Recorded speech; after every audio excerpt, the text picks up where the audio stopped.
మా latest videos కోసం మా ఈ తెలుగు న్యూస్ ఛానల్ సబ్స్క్రైబ్ చేసి గంట సింబల్ యాక్టివేట్ చేసుకోండి. రేపు ఆషాఢ మంగళవారం సాయంత్రం 5-7 మధ్యలో గుమ్మం బయట దీనిని కాల్చండి, చాలు, దరిద్రం పోతుంది. వద్దన్నా డబ్బు వస్తూనే ఉంటుంది. ఎందుకంటే ఆషాఢ మాసంలో వచ్చే మంగళవారం అంటే సాక్షాత్తు ఆ శ్రీ మహాలక్ష్మీదేవికి ఎంతో ప్రీతికరమైన రోజు.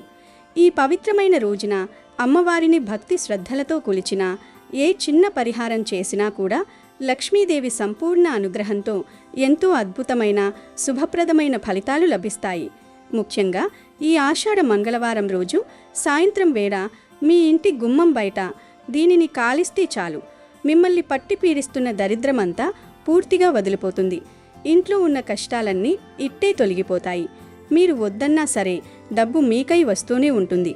సాక్షాత్తు ఆ శ్రీ మహాలక్ష్మీదేవి మీ ఇంట కొలువై ఉంటుంది. ఆమె సంపూర్ణ అనుగ్రహం మీకు కలుగుతుంది. అపారమైన ధనలాభం చేకూరుతుంది. ఎంతో కాలంగా ఆర్థిక ఇబ్బందులతో సతమతమవుతున్న వారికి ఈ పరిహారం ఒక బ్రహ్మాస్త్రంలా పనిచేస్తుంది. మరి ఇంటికి ఈ ఆషాఢ మంగళవారం రోజు సాయంత్రం గుమ్మం దగ్గర ఖచ్చితంగా దేనిని కాల్చాలో ఈ వీడియోలో మనం వివరంగా తెలుసుకుందాం. ముందు ఒక పవిత్ర కథను విందాం. ఫ్రెండ్స్, అంతకన్నా ముందు ఈ వీడియోని చూస్తున్న ప్రతి ఒక్కరూ దయచేసి ఈ వీడియోకి ఒక లైక్ కొట్టి కింద కమెంట్ సెక్షన్లో ఓం శ్రీ ధనలక్ష్మీదేవ్యై నమః అని కమెంట్ పెట్టండి. మీరిలా చేయడం వల్ల అమ్మవారి కరుణా కటాక్షాలు మీకు శీఘ్రమే కలుగుతాయి. పూర్వం చంద్రగిరి అనే ఒక అందమైన గ్రామంలో భైరవ్, సూర్య అనే 2 కుక్కలు ఉండేవి. ఆ 2 కుక్కల మధ్య ఎంతో గొప్ప స్నేహం ఉండేది. అవి 2 ఎప్పుడూ ఒకరినొకరు విరిచి ఉండేవి కావు. పగలు ఊరంతా కలిసి తిరిగేవి. రాత్రికి ఏదైనా పాడుబడిన గుడిలోనూ లేదా ఒక పెద్ద చెట్టు కిందనూ కలిసి పడుకునేవి. ఏది దొరికితే అది సగం సగం పంచుకుని తినేవి. మానవుల మధ్య ఉండే స్నేహం కంటే ఆ 2 మూగజీవాల మధ్య ఉన్న బంధం చాలా స్వచ్ఛమైనది. అలా కాలం గడుస్తుండగా ఒకరోజు ఎండాకాలం మండుటెండలో ఒక చెట్టు నీడన ఆయాసపడుతూ పడుకుని ఉన్నప్పుడు సూర్య అనే కుక్క తన మిత్రుడైన భైరవ్తో ఎంతో బాధగా ఇలా అనసాగింది. మిత్రమా భైరవ్, చూసావా మన బతుకులు ఎలా అయిపోయాయో? మనం ఏ జన్మలో ఎంతటి మహాపాపాలు చేశాము, కానీ ఈరోజు ఇలాంటి నీచమైన కుక్క జన్మ ఎత్తాము. ఈ శరీరంలో కనీస సుఖం లేదు. ఆకలి వేస్తే గుప్పెడన్నం పెట్టే నాథుడు లేరు. ప్రతిరోజు వీధుల వెంబడి చెత్తా చెదారం తింటూ బ్రతకాల్సిందే. ఇక నిద్రపోదామంటే ప్రశాంతత ఉండదు. ఏ చిన్న శబ్దం వచ్చినా ఉలిక్కిపడి లేవాలి. మనుషులకు మనం ఎంత విశ్వాసంగా ఉన్నా, వారి ఇంటిని రాత్రింబవళ్ళు కాపలా కాసినా కనీసం మనల్ని ప్రేమగా ఒక్కసారి కూడా దగ్గరకు తీసుకోరు. పైగా విసుక్కుంటారు, రాళ్లతో కొడతారు. ఎండకు ఎండుతూ, వానకు తడుస్తూ, చలికి వణుకుతూ ఈ బతుకు బ్రతికడం నరకం కంటే ఘోరంగా ఉంది. కనీసం ఆకాశంలో ఎగిరే పక్షులకు వాటికంటూ ఒక గూడు ఉంటుంది. అడవిలో తిరిగే జంతువులకు కూడా ప్రశాంతత ఉంటుంది. కానీ ఎప్పుడూ మనుషుల దయాదాక్షిణ్యాల మీద ఆధారపడి జీవించే మనకు ఏమాత్రం విలువ లేదు. అందుకేనేమో ఒకరి ఇంటి ముందు పడి ఉండి వారు విసిరే ఎంగిలి మెతుకుల కోసం ఎదురుచూసే బతుకు అన్నిటికన్నా దరిద్రమైనది అని పెద్దలు అంటారు. పోనీ మన కుక్కలైనా కలిసికట్టుగా ఉంటాయా అంటే అదీ లేదు. ఒక వీధిలోని కుక్కను చూస్తే ఇంకో వీధి కుక్కకు పడదు. ఎప్పుడూ పోట్లాడుకోవడమే. ఇలాంటి కుక్క బతుకు బ్రతకడం కంటే చనిపోవడం మేలు అనిపిస్తోంది అని కన్నీరు పెట్టుకుంది. సూర్య మాటలు విన్న భైరవ్ నిట్టూరుస్తూ ఇలా బదులిచ్చింది. మిత్రమా సూర్య, నువ్వు చెప్పిందంతా అక్షరాలా నిజం. మన పాపకర్మల వల్లే మనకి జన్మ ప్రాప్తించింది. కానీ గతం గురించి ఆలోచించి బాధపడటం వల్ల ఇప్పుడు మనకు ఒరిగేదినేమీ లేదు. ఈ జన్మ ఎలాగో ఇలా తగలబడింది. కనీసం వచ్చే జన్మలో అయినా ఇలాంటి నీచమైన జీవితం కాకుండా ఒక మంచి జన్మ రావాలంటే మనం ఏదైనా పుణ్యకార్యం చేయాలి. మనకు తెలిసినంతలో మనం కాశీకి వెళ్ళి గంగానది తీరంలో పుణ్యస్నానాలు ఆచరించి ఆ శివయ్యను దర్శించుకుందాం. తీర్థయాత్రలు చేయడం వల్ల మన పూర్వజన్మ పాపాలు తొలగిపోయి భగవంతుని కృప వల్ల తరువాతి జన్మలో మనకు సద్గతి లభిస్తుంది. నా మాట విని మనం రేపే ప్రయాణం మొదలు పెడదాం అని సముదాయించింది. భైరవ్ మాటలకు సూర్య అంగీకరించింది. ఇక మరుసటి రోజే ఆ 2 కుక్కలు తమ గ్రామాన్ని వదిలి భగవంతుని మీద భారం వేసి కాశీకి బయలుదేరాయి. వాటికి దారి సరిగ్గా తెలియదు. ఎటు వెళ్లాలో అవగాహన లేదు. కానీ మనసులో దృఢ సంకల్పం మాత్రం ఉంది. అలా ఒక వారం రోజుల పాటు ఎన్నో అడవులు, గుట్టలు, వాగులు దాటుకుంటూ ప్రయాణించాయి. వాటికి కడుపు నిండా తిండి దొరికి ఎన్నో రోజులైంది. బాగా అలసిపోయున్నాయి. ఒకరోజు సాయంత్రం చీకటి పడుతున్న సమయంలో అవి ఒక కొత్త గ్రామం పొలిమేరలకు చేరుకున్నాయి. అక్కడ ఒక పెద్ద మర్రి చెట్టు నీడన ఆగి విశ్రాంతి తీసుకోసాగాయి. ఆకలితో వాటి కడుపులు మండిపోతున్నాయి. సరిగ్గా అదే సమయంలో ఆ చెట్టు పక్కనే ఉన్న ఒక పొలంలో కొన్ని లావుపాటి ఎలుకలు అటూ ఇటూ తిరగడం సూర్య కంటపడింది. ఆకలితో రగిలిపోతున్న సూర్య నోట్లో నీళ్లు ఊరాయి. వెంటనే సూర్య తన మిత్రుడితో, భైరవ్, అటు చూడు, ఆ పొలంలో ఎంత బలిసిన ఎలుకలు ఉన్నాయో. నాకు ప్రాణం పోయేంత ఆకలిగా ఉంది. మనం వెళ్ళి వాటిని వేటాడి తిందాం. ఈ రోజుకి మన ఆకలి తీరిపోతుంది అని ఆతృతగా అన్నది. అది విన్న భైరవ్ చాలా కోపంగా ఇలా అన్నది, సూర్య, నీకు మతిపోయిందా? మనం ఇక్కడికి వేటాడి ప్రాణులను చంపడానికి రాలేదు. మనం పవిత్రమైన తీర్థయాత్రలో ఉన్నాము. తీర్థయాత్ర చేసే సమయంలో అహింసను పాటించాలి. మన మనసులో పక్క జీవిని చంపి తినాలనే క్రూరమైన ఆలోచన కూడా రాకూడదు. ఒకవేళ మనం ఆ ఎలుకలను చంపి తింటే మనం ఇన్ని రోజులు పడిన శ్రమ అంతా బూడిదలో పోసిన పన్నీరవుతుంది. పైగా మూగజీవాలను చంపిన మహాపాపం మనకు చుట్టుకుంటుంది. కాబట్టి మనం కేవలం ఎవరైనా పెట్టిన ఆహారం మాత్రమే తినాలి. అది కూడా శాకాహారమై ఉండాలి. దయచేసి ఆ ఎలుకల వంక చూడకు అని మందలించింది. దానికి సూర్య నిరాశగా, అలాగైతే మనకు శాకాహారం కావాలంటే ఈ ఊరి లోపలికి వెళ్లాల్సిందే. అడవిలో అది దొరకదు కదా. మనమిద్దరం ఒకేసారి వెళ్తే ఎవరూ మనకు అన్నం పెట్టరు, పైగా కొట్టి తరుముతారు. కాబట్టి మనం 2 వేర్వేరు దారుల్లో ఊరిలోకి వెళ్దాం. ఎవరికి దొరికిన ఆహారం వారు తిని మళ్ళీ రేపు ఉదయం ఇదే మర్రి చెట్టు కింద కలుద్దాం అని ప్రతిపాదించింది. భైరవ్ కూడా దానికి సరేనని చెప్పి 2 కుక్కలు ఆ గ్రామంలోకి 2 వేరువేరు దిశలుగా ప్రవేశించాయి. ముందుగా భైరవ్ అనే కుక్క నెమ్మదిగా నడుచుకుంటూ వెళ్ళి ఒక పేద బ్రాహ్మణుడి ఇంటి ముందు ఆగింది. ఆ బ్రాహ్మణుడి పేరు శాంతారాం. అతడు ఎంతో ధర్మబద్ధంగా జీవించే ఒక వేద పండితుడు, కానీ ఆర్థికంగా చాలా పేదవాడు. ఆ సమయంలో శాంతారాం తన సంధ్యావందనం ముగించుకుని రాత్రి భోజనం చేయడానికి ఆరు బయట అరుగు మీద కూర్చున్నాడు. అతని భార్య లోపలి నుండి ఒక ఇత్తడి పళ్ళల్లో వేడివేడి అన్నం, కొద్దిగా పప్పు తీసుకువచ్చి అతని ముందు పెట్టింది. శాంతారాం భోజనం చేసే ముందు ప్రతిరోజు చేసే విధంగానే కళ్ళు మూసుకుని భగవంతునికి కృతజ్ఞతలు తెలుపుకుంటూ ప్రార్థన చేయడం మొదలుపెట్టాడు. సరిగ్గా అదే సమయానికి అక్కడికి చేరుకున్న భైరవ్ ఆకలికి తట్టుకోలేక భయపడుతూనే నెమ్మదిగా వెళ్ళి ఆ పళ్ళల్లో ఉన్న అన్నంలో మూతి పెట్టి 2 ముద్దలు తినేసింది. కళ్ళు తెరిచిన శాంతారాం తన విస్తట్లో కుక్క మూతి పెట్టడం చూసి కోప్పడలేదు. దానికి బదులు ఎంతో ప్రశాంతంగా చిరునవ్వు నవ్వి తన భార్యను పిలిచాడు. ఓసి, ఇటు చూడు, నేను కళ్ళు మూసుకునేసరికి ఈ కుక్క వచ్చి నా అన్నం ఎంగిలి చేసింది. పాపం, ఇది ఎన్నో రోజుల నుండి ఆకలితో అలమటిస్తున్నట్టుంది. దీని కళ్ళల్లో ఎంత ఆకలి కనిపిస్తోందో చూడు. మన కోసం చేసిన మిగతా భోజనం కూడా తీసుకువచ్చి పూర్తిగా దీనికే పెట్టే. నాకు కేవలం కాస్త మజ్జిగ ఉంటే చాలు అని అన్నాడు. ఆ మాటలకు అతని భార్యకు ముందు కాస్త కోపం వచ్చింది. ఇంట్లో ఉన్న కొద్దిపాటి బియ్యంతో తాను వండితే అది కాస్త కుక్కపాలయ్యిందని బాధపడింది. కానీ ఆమె కూడా చాలా దయగలది కాబట్టి ఆ కుక్క దీనస్థితిని చూసి జాలిపడి ఇంట్లో ఉన్న అన్నం మొత్తం తీసుకువచ్చి ఎంతో ప్రేమగా ఆ కుక్కకు పెట్టింది. కడుపు నిండా ఎంతో స్వచ్ఛమైన ప్రేమతో కూడిన భోజనం చేసిన భైరవ్కు ఎనలేని ఆనందం కలిగింది.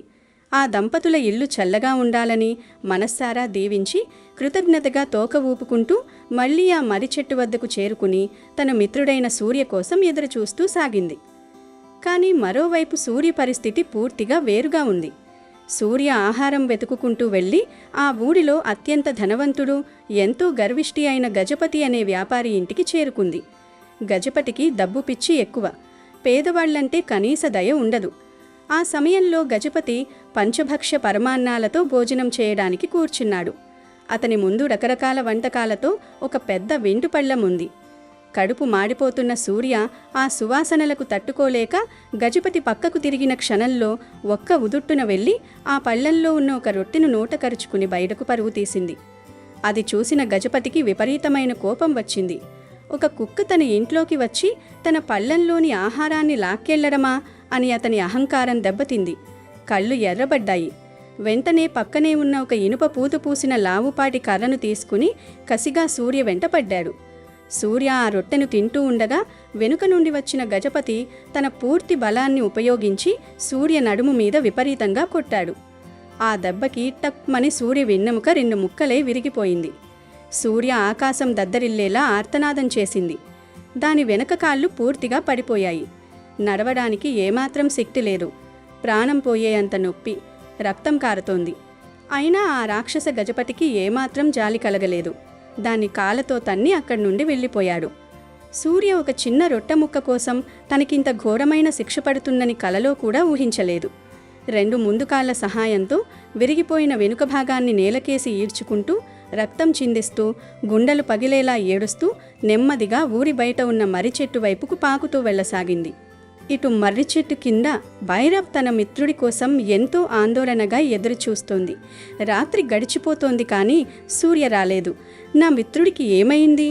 ఏమైనా ఆపద వచ్చిందా? లేదా దారి తప్పిపోయిందా అని కంగారు పడుతూ సూర్య వెళ్ళిన దారిలోనే వెతకడం ప్రారంభించింది భైరవ్. కొంత దూరం వెళ్ళేసరికి వీధి చివర చీకట్లో రక్తం మడుగులో తన శరీరాన్ని ఈడ్చుకుంటూ ప్రాణాపాయ స్థితిలో వస్తున్న సూర్యని చూసి భైరవ్ గుండె ఆగినంత పనయింది.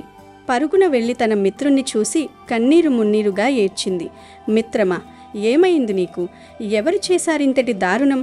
నీ ఈ స్థితికి కారణమైన ఆ మూర్ఖుడెవడు అని ఆక్రోశించింది. నొప్పితో విలవిలలాడుతున్న సూర్య గజపతి ఇంట్లో జరిగిన ఘోరాన్నంతా పూసగుచ్చినట్టు చెప్పింది. అది విన్న భైరవ్కు పట్టరాని కోపం వచ్చింది. వెళ్ళి ఆ గజపతిని కరిచి చంపేయాలనిపించింది. కానీ అవి కేవలం కుక్కలు. ఆ ధనవంతుణ్ణి ఏమీ చేయలేవు. అప్పుడు సూర్య ఏడుస్తూ ఇలా అంది, భైరవ్, ఆ పాపాత్ముడు నా నడుము విరిచేసి నన్ను బతికుండగానే చంపేశాడు.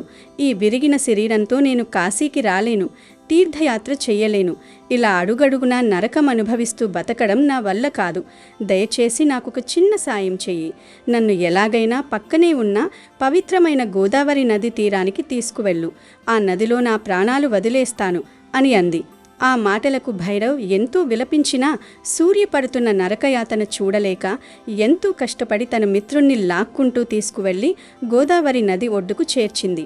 అక్కడికి చేరుకోగానే సూర్య ఆ పరమశివుణ్ణి మనసులో తలుచుకొని, హే భగవంతుడా, నా ఈ నరకయాతన నుండి విముక్తి ప్రసాదించు అని ప్రార్థిస్తూ ఆ ఉధృతంగా ప్రవహిస్తున్న నదిలోకి దూకి తన ప్రాణాలను అర్పించింది.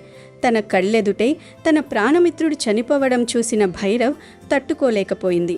నా మిత్రుడు లేని ఈ జీవితం నాకు వద్దు, నేను ఒంటరిగా ఈ తీర్థయాత్ర చెయ్యలేను అని భావించి తాను కూడా అదే నదిలోకి దూకి ప్రాణత్యాగం చేసింది. కానీ ఆ 2 మూగజీవాలు చేసిన ఆ త్యాగం, వాటి సంకల్పం వృధా పోలేదు. అవి తీర్థయాత్ర చెయ్యాలనే గొప్ప సత్సంకల్పంతో బయలుదేరాయి కాబట్టి వాటి గత జన్మ పాపాలన్నీ ఆ క్షణంతో పటాపంచలైపోయాయి. ఆ సృష్టికర్త కరుణ వల్ల ఆ 2 కుక్కలకు మరుసటి జన్మలో మనుషులుగా పుట్టే గొప్ప అవకాశం లభించింది. భగవంతుని విచిత్రమైన మాయ ఎలా ఉంటుందంటే, ఏ ఇంటి నుండి వాటికి చివరిగా అనుభవాలు ఎదురయ్యాయో కర్మ సిద్ధాంతం ప్రకారం ఆ ఇళ్లలోనే వాటికి పునర్జన్మ లభించింది. తనకు కడుపు నిండా అన్నం పెట్టిన పేద బ్రాహ్మణుడు శాంతారాంకు ఒక అందమైన మగబిడ్డగా జన్మించింది భైరవ్.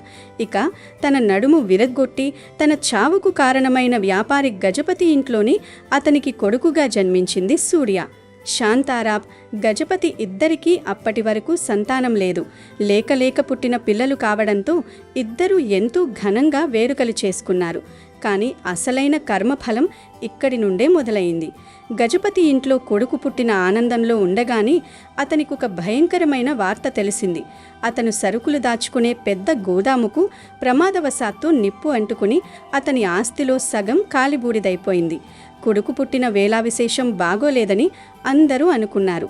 అది జరిగిన కొన్నాళ్లకే గజపతి భార్యకు ఒక వింత రోగం వచ్చి మంచాన పడింది. ఆమె వైద్యం కోసం అతని దగ్గర ఉన్న ధనమంతా నీటి మంచులాగా ఖర్చు సాగింది. మరోవైపు శాంతారాం ఇంట్లో కొడుకు పుట్టగానే వారి దశ తిరిగింది. ఒకరోజు ఆ రాజ్యపు మహారాజు ఊరి పర్యటనకు వచ్చి శాంతారాం పాండిత్యానికి ముగ్ధుడై అతన్ని రాజ్యంలో ఆస్థాన పండితుడిగా నియమించాడు.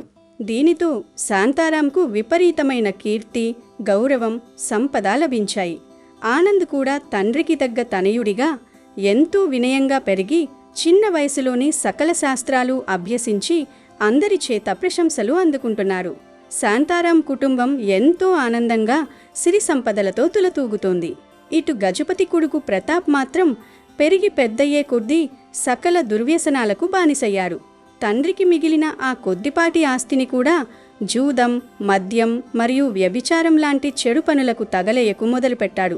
గజపతి ప్రశ్నిస్తే కొడుకు అతన్ని అసభ్య పదజాలంతో దూషిస్తూ ఇంట్లోని వస్తువులను పగలగొట్టేవాడు.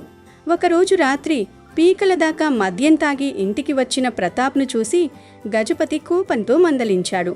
ఆ మొత్తులో ఉన్న ప్రతాప్కు విపరీతమైన కోపం వచ్చి పక్కనే ఉన్న ఒక ఇనుప రాడ్ తీసుకుని తన తండ్రి అని కూడా చూడకుండా గజపతి నడుము మీద విపరీతంగా కుట్టాడు. సరిగ్గా గత జన్మలో కుక్క నడుము ఎలా విరిగిందో అచ్చం అలాగే ఆ రాడ్ దెబ్బకు గజపతి వెన్నెముక టక్మని విరిగిపోయింది. గజపతి నొప్పితో విలవిలలాడుతూ కింద పడిపోయాడు. అతని కాళ్ళు రెండూ పడిపోయాయి. ఇక జీవితాంతం నడవలేని ఒక వికలాంగుడిగా మంచానికే పరిమితమయ్యాడు. ఒకరోజు మంచం మీద పడి నొప్పితో ఏడుస్తున్న గజపతి తన భార్యతో ఇలా అన్నాడు: నేను ఏ జన్మలో ఎంతటి మహాపాపం చేశానో దానికి శిక్షగా నాకిలాంటి రాక్షసుడు కొడుకుగా పుట్టాడు. నా ఆస్తిని నాశనం చేయడమే కాకుండా కన్న తండ్రిని కుట్టి నా జీవితాన్నిలా అంధకారం చేశాడు. వీడు పుట్టడం కన్నా నాకు అసలు సంతానం లేకపోయినా బావుండేది కదా అని గుండెలు బాదుకున్నాడు. అప్పుడతని భార్య కన్నీళ్లు తుడుచుకుంటూ ఇలా బదులిచ్చింది: మీకు గుర్తుందా, అప్పట్లో ఒక అమాయకమైన కుక్క ఆకలికి తట్టుకోలేక మన ఇంట్లో ఒక చిన్న రొట్టె ముక్కను తింటే మీరు ఏమాత్రం కనికరం లేకుండా ఒక ఇనుప కర్రతో దాని నడుము విరగ్గొట్టారు. ఆ మూగజీవి రక్తం కక్కుతూ ఏడుస్తూ వెళ్లి ప్రాణాలు వదిలేసింది. మీరు చేసిన ఆ భయంకరమైన పాపమే ఇప్పుడు మన కొడుకు రూపంలో వచ్చి మనల్ని ఇలా సర్వనాశనం చేసిందని నేను అనుకుంటున్నాను.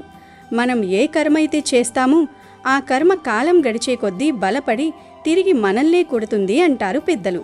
మనం చేసిన పాపపుణ్యాలే మనకు పిల్లల రూపంలో పుడతారు. పిల్లల వల్ల కీర్తి, సుఖం వస్తే గత జన్మలో మనం గొప్ప పుణ్యం చేసినట్లు. అదే పిల్లల వల్ల ఇలా రోడ్డున పడి అవమానాలు, కష్టాలు ఎదురైతే మనం గతంలో మహాపాపాలు చేసినట్లు. కర్మ ఎవ్వరినీ వదిలిపెట్టదు అని ఏడ్చింది. తన భార్య మాటలు విన్న గజపతికి అప్పుడు అర్థమైంది తను చేసిన ఘోరమైన తప్పు. ఆనాడు తాను చేసిన ఆ మూగజీవికి అన్యాయమే ఇప్పుడు తనకు కొడుకు రూపంలో తిరిగి వచ్చిందని తెలుసుకుని కుమిలి కుమిలి ఏడ్చాడు. కానీ అప్పటికే జరగాల్సిన నష్టం జరిగిపోయింది. కర్మ తన లెక్కను తాను సరిచేసుకుంది. కాబట్టి మనం చేసే ప్రతి పని ధర్మబద్ధంగా ఉండాలి. మూగజీవాల పట్ల దయ కలిగి ఉండాలి. ఇక ఏమాత్రం ఆలస్యం చేయకుండా నేరుగా వీడియోలోకి వస్తే, మన హిందూ శాస్త్రాల ప్రకారం మన ఇంటి గుమ్మం లేదా గడప అనేది కేవలం మట్టితోనూ, సిమెంటుతోనూ లేదా చెక్కతోనో చేసిన ఒక సాధారణ నిర్మాణం లేదా అలంకారం ఎంతమాత్రం కాదు. గడప అనేది సాక్షాత్తు ఆ మహాలక్ష్మీదేవికి ప్రతిరూపం. ప్రతి ఇంటికి గడప అనేది ఒక పవిత్రమైన దేవాలయం ముఖద్వారం లాంటిది. ఏ ఇంటికైనా ఆయువు పట్టు లాంటిది ఆ గడప మాత్రమే. మన పెద్దలు తరతరాలుగా గడపను ఎంతో గౌరవించి పసుపు కుంకుమలతో అలంకరించి పూజించడానికి ప్రధాన కారణం ఆ గడపలో లక్ష్మీదేవితో పాటు వాస్తు పురుషుడు కూడా కొలువై ఉంటాడని గట్టిగా విశ్వసించడమే. ఇంటి గుమ్మం లేదా గడప ఎప్పుడైతే కలకలలాడుతూ అత్యంత పవిత్రంగా ఉంటుందో ఆ ఇంట్లోకి సకల అష్టైశ్వర్యాలు, సుఖ సంతోషాలు వాటంతట అవే ఆకర్షించబడి వస్తాయి. అయితే ఈ గడప దగ్గర మనం కొన్ని పనులు పొరపాటును కూడా చెయ్యకూడదు. అలా చేస్తే ఇంట్లోకి దరిద్రదేవత ప్రవేశించి సర్వనాశనం చేస్తుంది. ముందుగా గడప మీద ఎప్పుడూ కూడా ఎవరూ కూర్చోకూడదు. గడపను తొక్కుతూ ఇంట్లోకి అడుగు పెట్టకూడదు. గడపను దాటి లోపలికి రావాలి కానీ గడపపై పాదం మోపడం మహాపాపంగా, లక్ష్మీదేవిని అవమానించినట్లుగా పరిగణించబడుతుంది.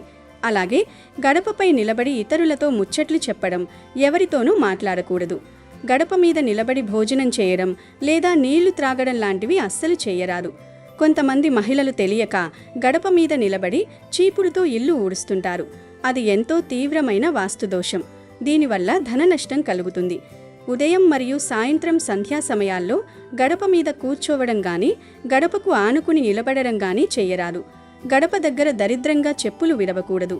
చెప్పులు ఎప్పుడూ కూడా గుమ్మానికి కాస్త దూరంగా ఒక పక్కకు ఉంచుకోవాలి, కానీ గుమ్మానికి ఎదురుగా అస్సలు ఉండకూడదు. గుమ్మానికి ఎదురుగా చెత్తబుట్టలు పెట్టడం, తుక్కు పడేయడం, చీపురులు నిలబెట్టడం లాంటివి చెయ్యరాదు. గడపను ఎప్పుడూ కూడా దుమ్ము, ధూళితో మురికిగా ఉంచకూడదు. ప్రతిరోజు ఉదయాన్నే సూర్యోదయానికి ముందే నిద్రలేవగానే గడపను శుభ్రంగా కడిగి పసుపు రాసి కుంకుమ బొట్లు పెట్టి బియ్యం పిండి ముగ్గులతో అలంకరించుకోవాలి. ప్రతిరోజు చేయలేని వారు కనీసం మంగళవారం, శుక్రవారం రోజుల్లో అయినా సరే ఇలా గడప పూజ చెయ్యాలి. ఇలా గడపను దేవతలా పూజించే ఇల్లాలు ఉన్న ఇంట్లో లక్ష్మీదేవి సదా నివాసం ఉంటుంది. గడప దగ్గర ఎప్పుడూ చీకటి ఉండకూడదు. సాయంత్రం వేళ ఖచ్చితంగా దీపం వెలగాలి. గడపను కాలితో తన్నడం, గడప దగ్గర నిలబడి తుమ్మడం, గడప మీద ఏడుస్తూ కూర్చోవడం లాంటి పనులు మహాలక్ష్మికి తీవ్ర ఆగ్రహం తెప్పిస్తాయి. అందుకే గడపను అత్యంత భక్తి శ్రద్ధలతో కంటికి రెప్పలా చూసుకోవాలి. అప్పుడే ఆ ఇల్లు సిరి సంపదలతో తులతూగుతుంది. ఈ నియమాలను పాటిస్తూ గడపను గౌరవించడం ద్వారా ఎప్పటికీ దరిద్రం దరిచేరదు. ఇప్పుడు మనం ఆషాఢ మంగళవారం రోజు సాయంత్రం చేయవలసిన ఆ అద్భుతమైన పరిహారం గురించి వివరంగా తెలుసుకుందాం.